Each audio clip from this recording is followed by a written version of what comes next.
One shall descend and break the iron law, change nature's doom by the lone spirit's power. Immortal love shall beat his glorious wings.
Took over the skies. Armies of revolution crossed the time field. The clouds' unending march besieged the world.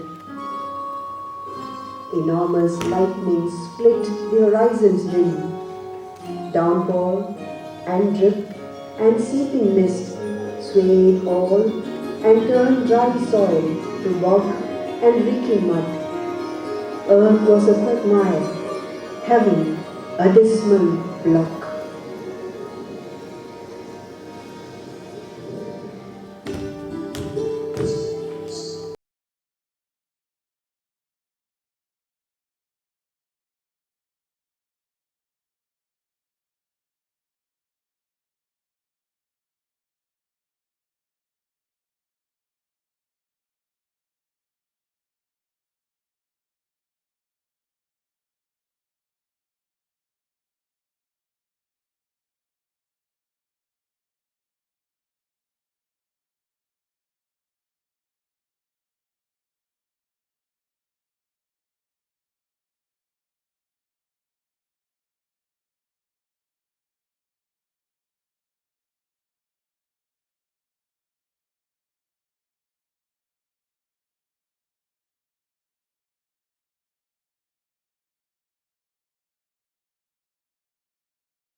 Then spring, an ardent lover, leaped through leaves and caught the earth bride in his eager clasp. Impatient for felicity he came, high fluting with the coil's happy voice, his peacock turban trailing on the trees.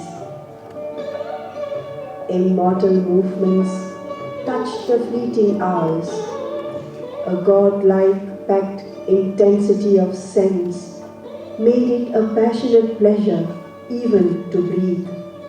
All sights and voices wove a single charm.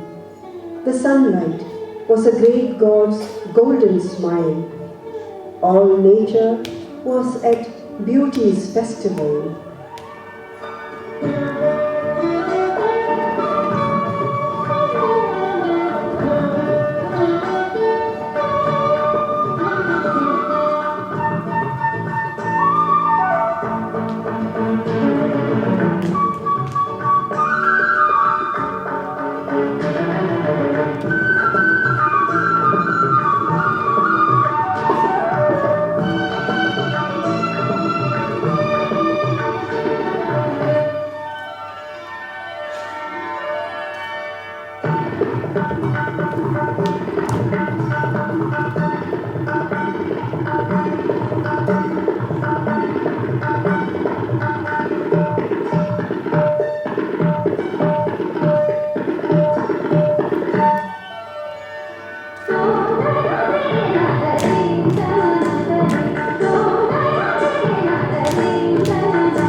In this high signal movement of the gods, answering earth's yearning and her cry for bliss, a greatness from our other countries came.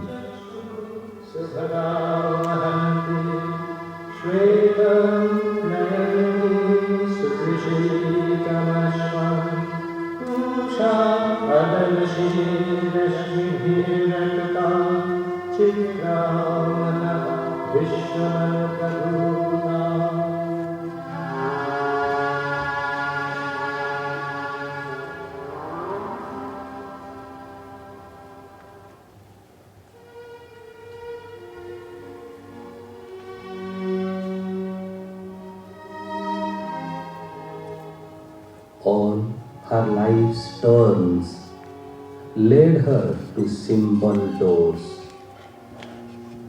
But mid this world, these hearts that answered her call.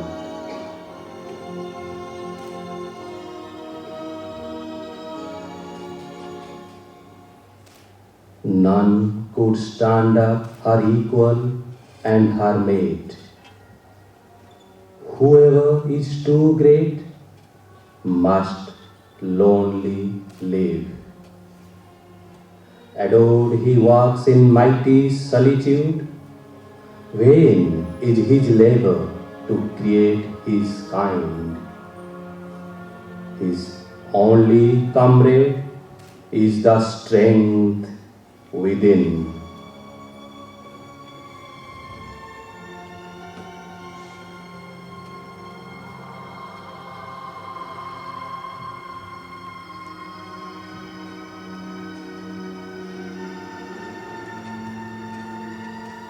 As floats a sunbeam through a shady place, the golden virgin in her carven car came gliding among meditation's seats.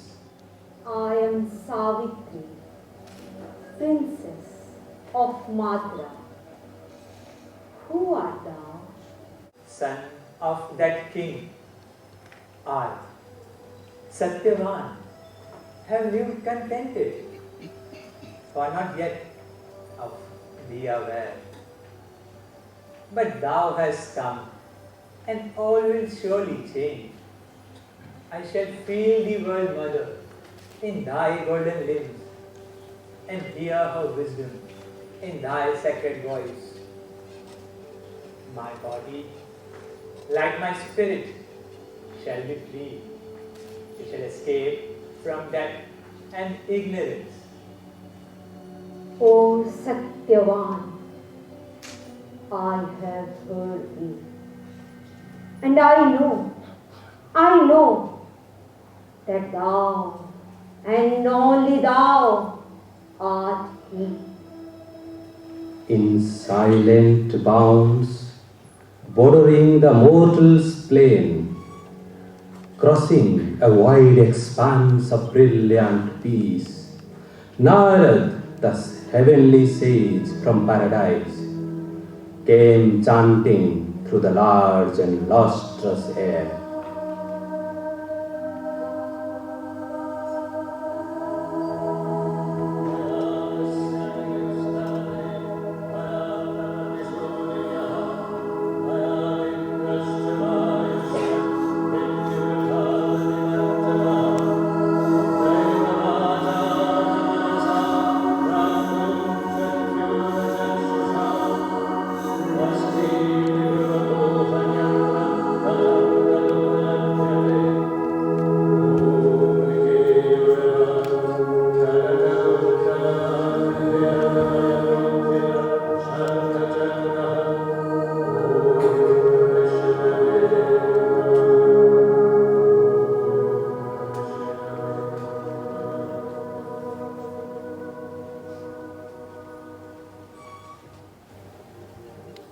The son of Devmatsin, Satyavan, I have met on the wild forest's lonely world. My father, I have chosen. This is done. Then Aswapati looked within and saw a heavy shadow float above the name, chased by a sudden and stupendous light. She only can save herself and save the world.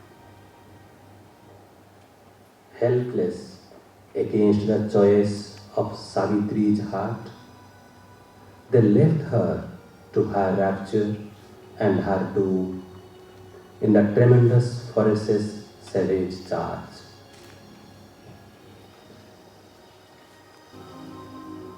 The year went past swiftly. Savitri dwells within on Satyavan's impending demise. She plunges into intense yoga. As in the vigilance of the sleepless night,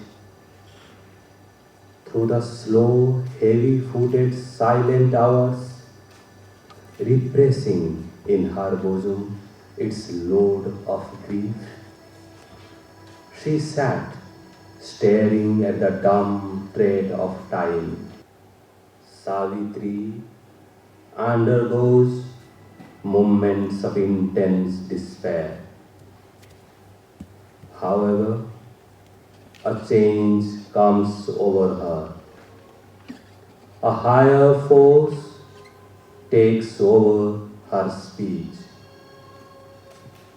I am thy portion here, charged with thy work, as thou myself seated forever above, speak to my dead.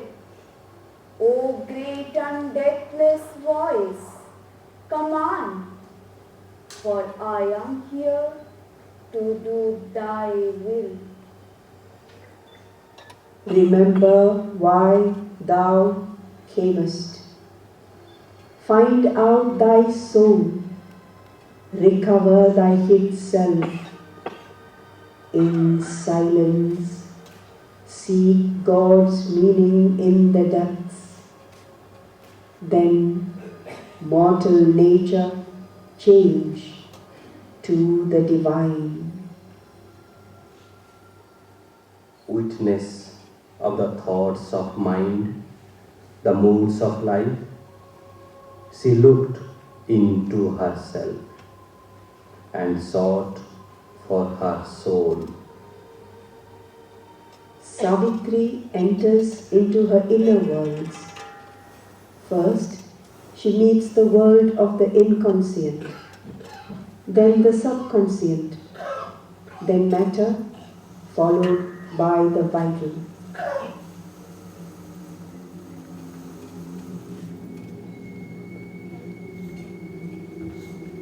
At the dim portal of the inner life, she knocked and pressed against the ebony gate. Hey! Creature of earth! Let's touch it and turn thou die! The hounds of darkness growled with jaws agape, and trolls and gnomes and goblins scowled and stared, and wild beasts roaring thrilled the blood with fear, and menace muttered in a dangerous tongue. Unshaken, her will pressed on the rigid bars. The gate swung wide with a protesting jar. The opponent powers withdrew their dreadful guard.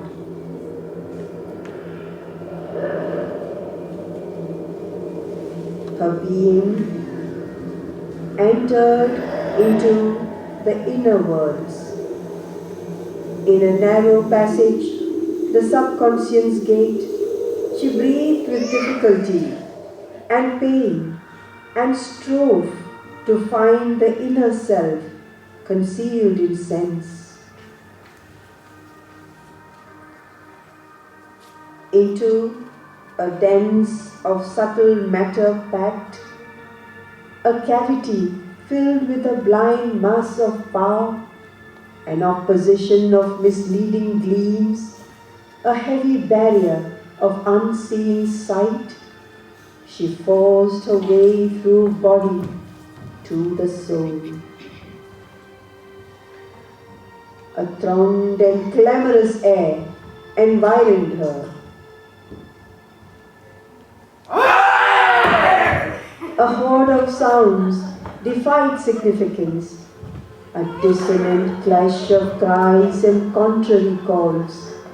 A mob of visions broke across the sight, a jostled sequence lacking sense and sweet, feelings pushed through a packed and burdened heart, each forced its separate, inconsequent way, but cared for nothing but its ego's drive. Savitri enters the world of mind.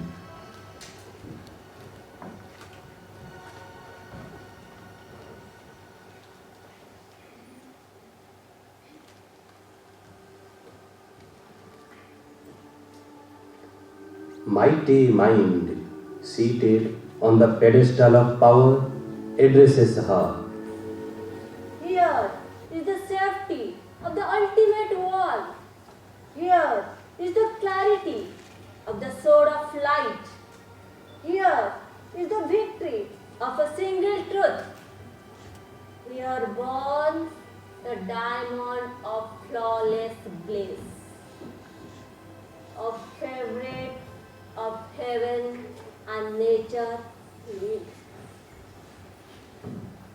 Happy are they who in this chaos of things, this coming and going of the feet of time, can find the single truth, the eternal law, untouched they live by hope and doubt and fear.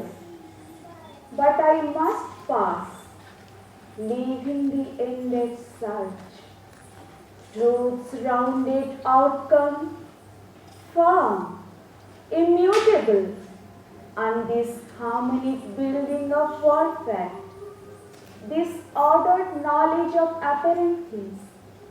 Here I can stay not, for I see my soul.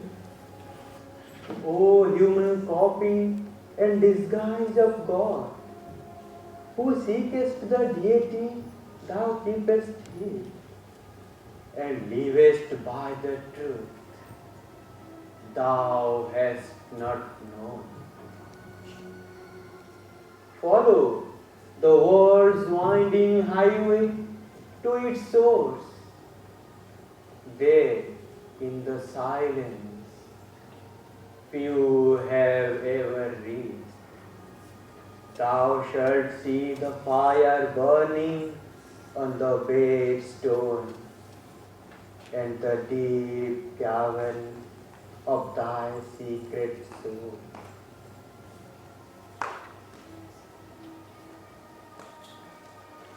Then Savitri, following the great winding road, came where it dwindled into a narrow path. There was no sound to break the brooding hush. One felt the silent nearness of the soul. Savitri meets the triple soul forces. First, the mother of sorrow, then the mother of might, and lastly, the mother of light address her. As soon as each force addresses Savitri, a corresponding force from the nether worlds cry in response. O Savitri, I am thy secret soul. To share the suffering of the world I bring. I draw my children's pangs into my breast. I am the soul of all who wailing ride under the ruthless harrow of A voice of divine complaint, a voice of wrath took up the dire refrain. A growl of thunder, a roar of angry beast, the beast that crouching growls within man's depths. Voice of a tortured titan, once a god. I am the man of sorrows. I am he who is nailed on the white cross of the universe. To enjoy my agony, God built the ark. My passion, he has made his drama still. He has sent the naked into his bitter world, and me with his roars of grief and pain, that I might cry and grovel at his feet, and offer him worship with my blood and tears. O Savitri, I am thy secret soul.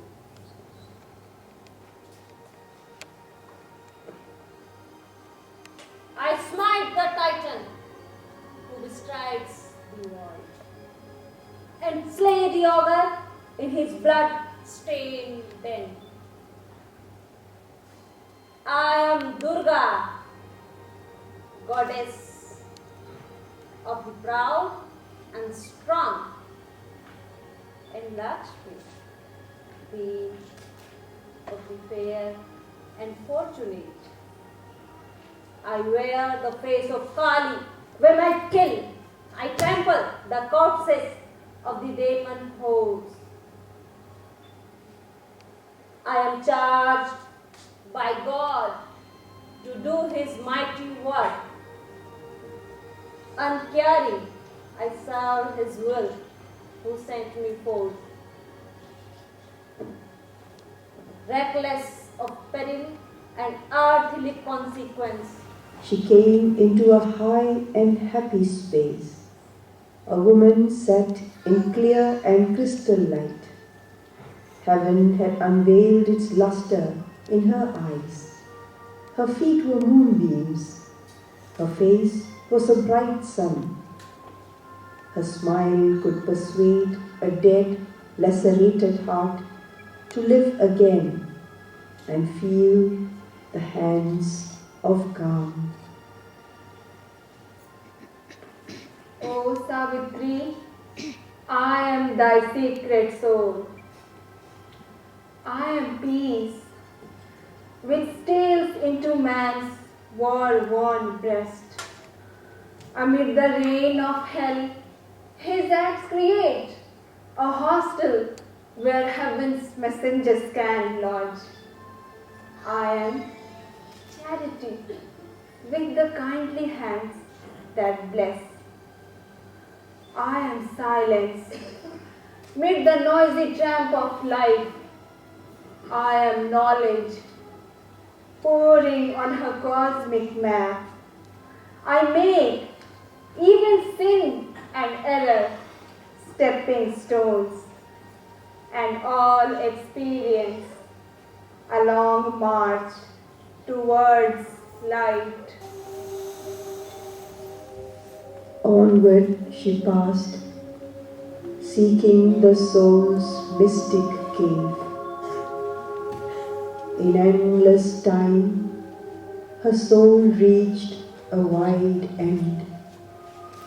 The spaceless vast became her spirit's place.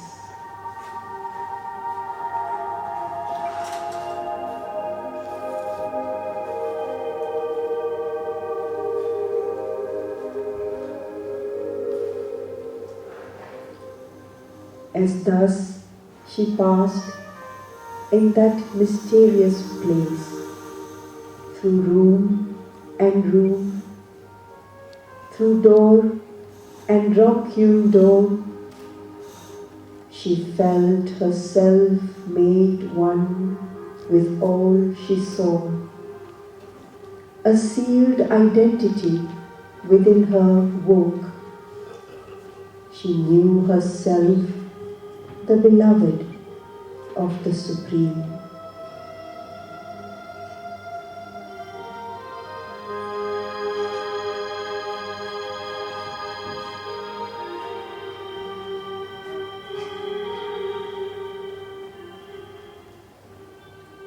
In the last chamber, on a golden seat, one sat whose shape no vision could define. Only one felt the world's unattainable fount, a power of which she was a straying force, an invisible beauty, goal of the world's desire, a sun of which all knowledge is a beam, a greatness without whom no life could be.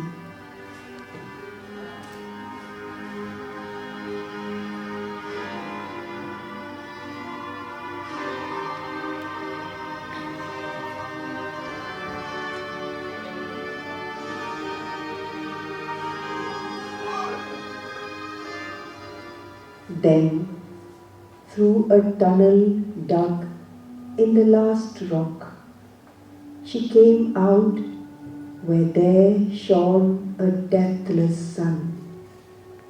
A house was there, all made of flame and light.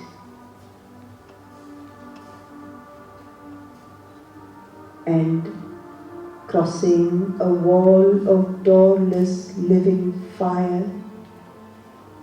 There, suddenly, she met her secret soul.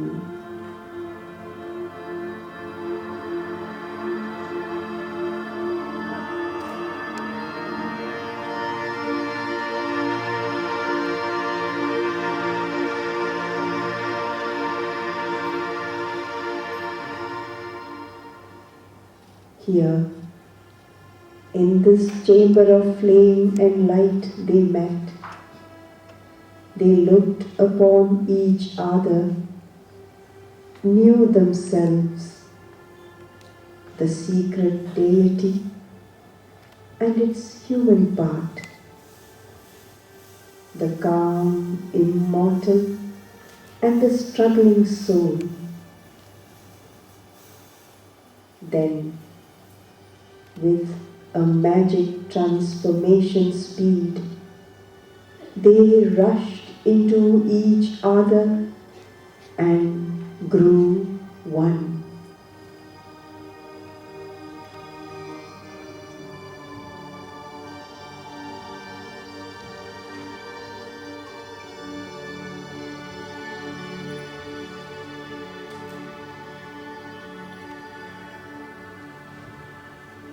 Once more, she was human upon earthly soil. In the muttering night amid the rain-swept woods and the rude cottage where she sat in trance, that subtle world withdrew deeply within. Behind the sun veil of the inner sight,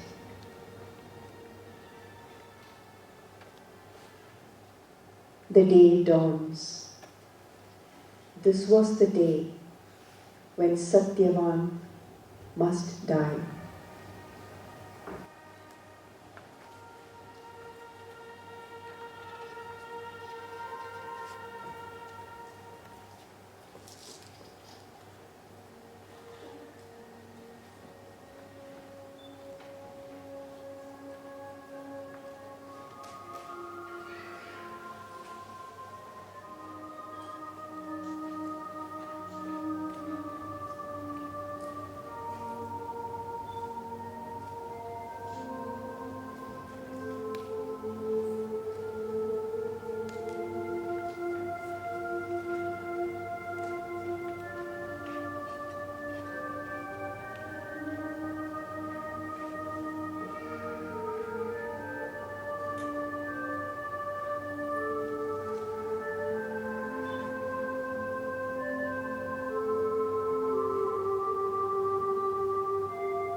Love in her bosom, hurt with the jagged edges of anguish, moaned at every step with pain, crying, now, now perhaps his voice will cease forever. Savitri, a pang cleaves through my head and breast, as if the axe were piercing it, and not the living branch.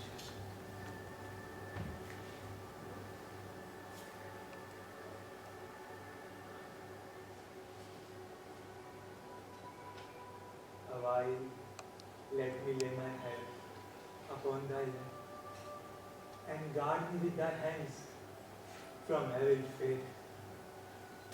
Perhaps because thou touchest, death may pass. Savitri, Savitri, oh Savitri.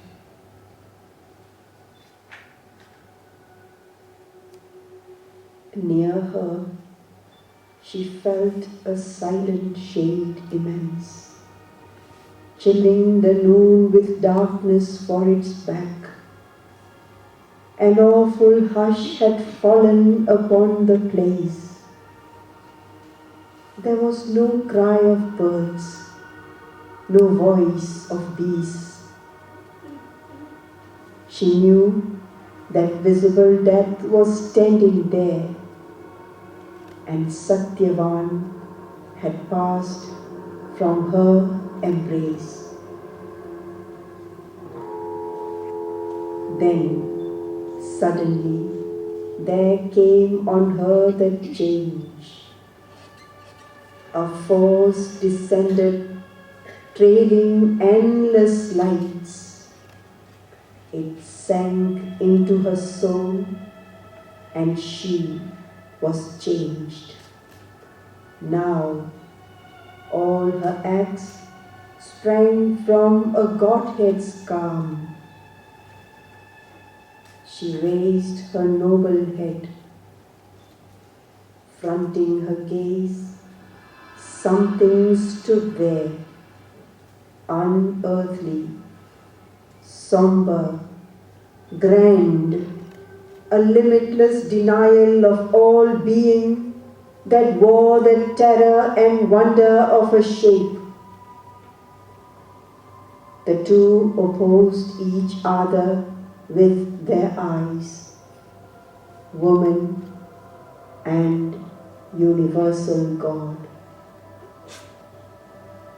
Unclose thy passionate influence and relax, O slave of nature, changing tool of changeless law, who vainly ridest rebellion to my yoke. Thy elemental grasp, weep and forget. O death, thou lookest on an unfinished world, assailed by thee, and of its road unsure. People by imperfect minds and ignorant lives, and says, God is not, and all is vain. How shall the child already be the man? Because he is infant, shall he never grow? Because he is ignorant, shall he never learn? In a small, fragile seed, a great tree lurks. In a tiny gene, a thinking being is shut. A little element in a little sperm, it grows and is a conqueror and a sage. O death, not for my heart's sweet poignancy, nor for my happy body's bliss alone, I have claimed from thee the living Satyavan, but for his work and mine, our sacred charge.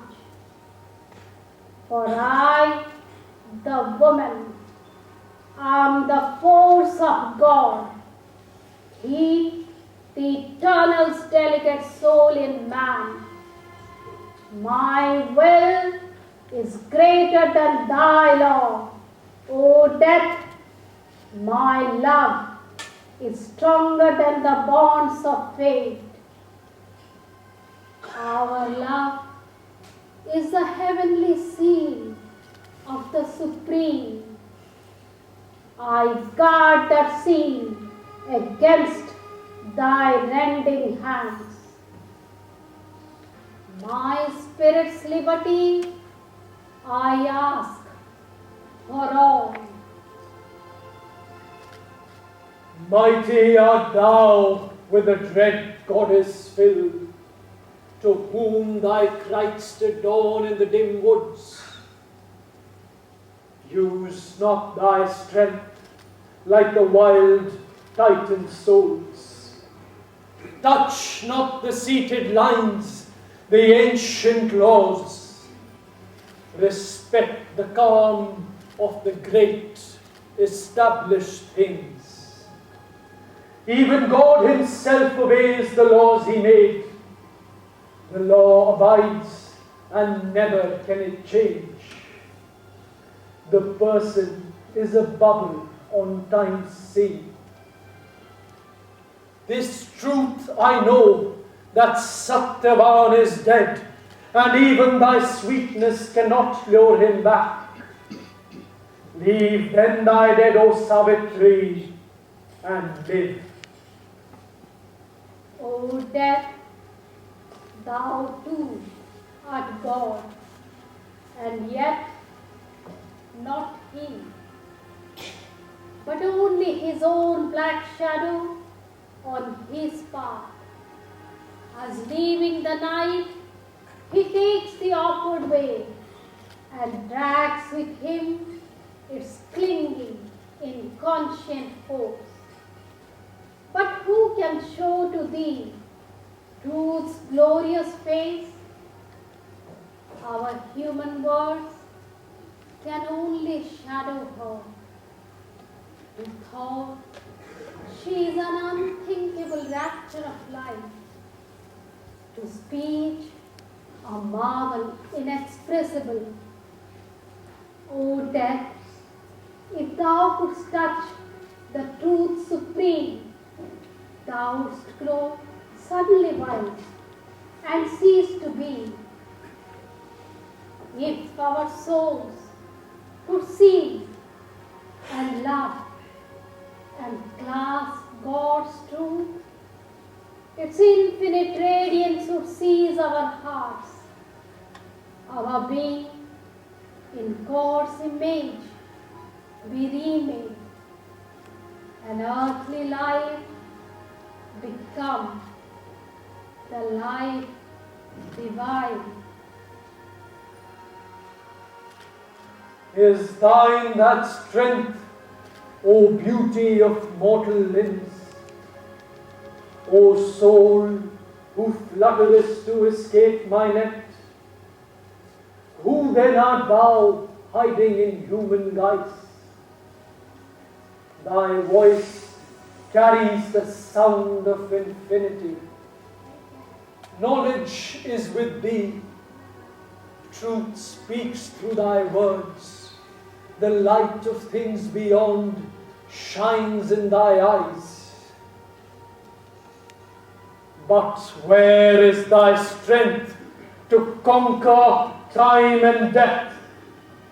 O human claimant to immortality, reveal thy power, lay bare thy spirit's force. Then will I give back to thee Satyavan.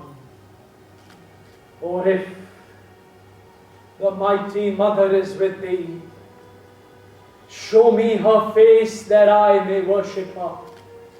Let deathless eyes look into the eyes of death.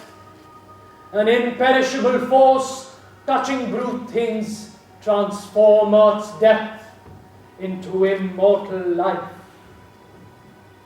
Then can thy dead return to thee and live.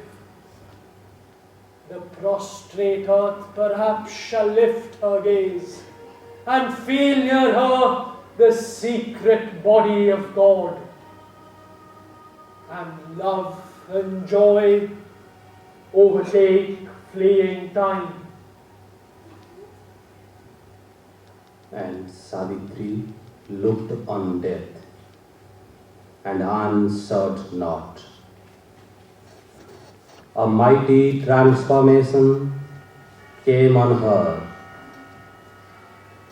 The incarnation thrust aside its veil. Then a voice was heard that seemed the stillness self. I hail thee, almighty and victorious death, thou grandiose darkness of the infinite. Relieve the radiant God from thy black mask. Release the soul of the world called Satyavan, freed from thy clutch of pain and ignorance, that he may stand master of life and fate, man's representative in the house of God, the mate of wisdom and the spouse of light, the eternal bridegroom of the eternal bride. Death, unconvinced, resisted still. Light, like a burning tongue, licked up his thoughts. Light was a luminous torture in his heart.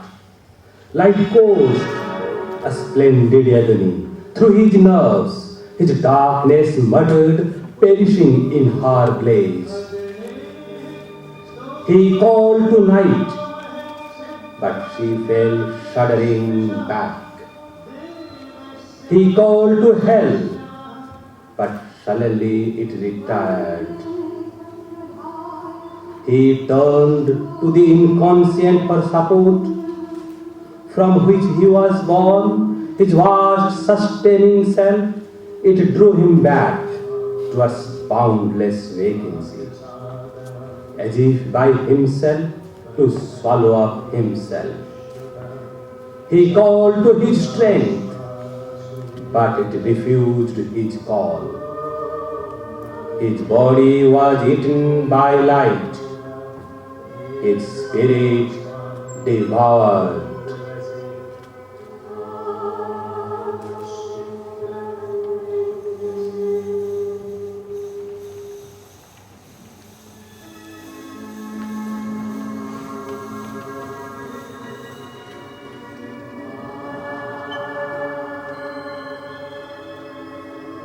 A marvelous sun looked down from ecstasy skies on worlds of deathless bliss, perfection's home, magical unfoldings of the eternal smile, capturing his secret heartbeats of delight. Then, like an anthem from the heart's lucent cave, a voice soared up, whose magic sound would turn the poignant weeping of the earth to sobs of rapture and her cry to spirit song.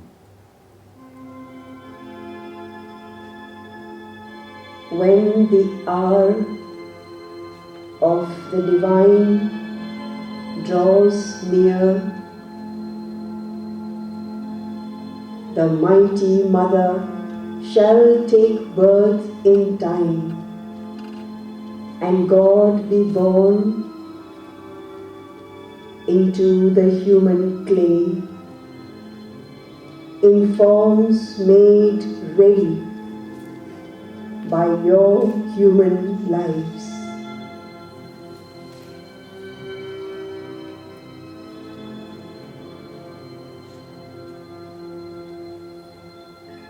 Some shall be made the glory's receptacles and vehicles of the Eternal's luminous power. These are the high forerunners, the heads of time, the great deliverers of earth-bound mind, the high transfigurers of human clay, the firstborn of a new supernal race. The incarnate dual power shall open God's door. Eternal supermind touch earthly time.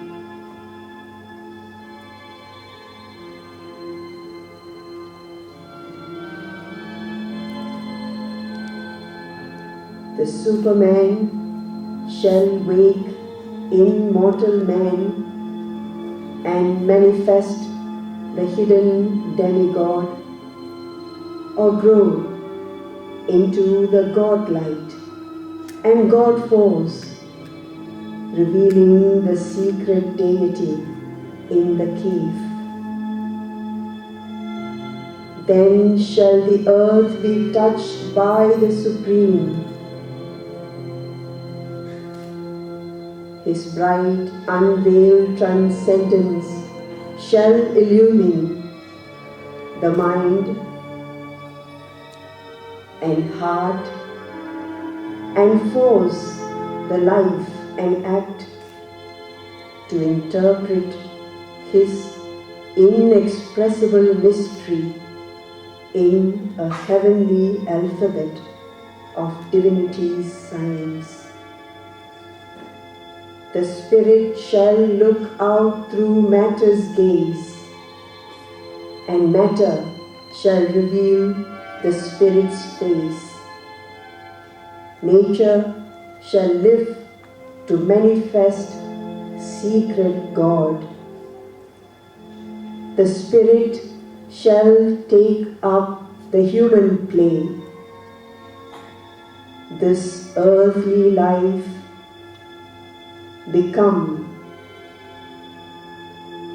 the life divine.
Pashyantu ma kaschid dukkhamam